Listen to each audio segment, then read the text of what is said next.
So you can read them then. Stephen Nelson. Thank you very much, Caroline. I have 3 questions, if that's all right. I'd like to ask you about press freedom and then about 2 economic matters. Sure. On press freedom, on Tuesday, you announced plans to roll back the more restrictive press badge policy of the Biden White House. But there's a different anti-press freedom policy I wanted to ask about. The Biden White House adopted a mysterious pre-screening process for journalists allowed into large event spaces that in the pre-pandemic phase of the first Trump term were open to all journalists on campus. This effectively limited the diversity of reporters present and blocked the asking questions that large segments of the American public wanted answered. As press secretary, can you commit to abolishing this mysterious pre-screening process?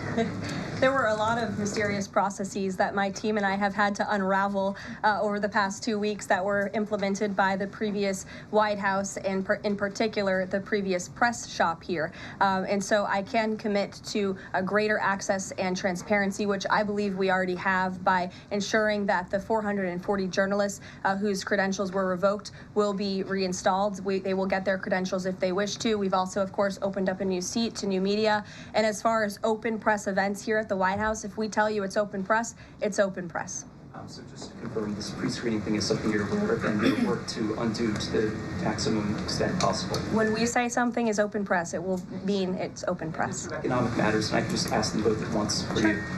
In New York City, Governor Hochul's congestion pricing went into effect this month. Vehicles that drive through parts of Manhattan have to pay a $9 toll. President Trump has made clear his opposition. He said that it's, quote, the most progressive tax known to womankind. Will the administration be trying to block this?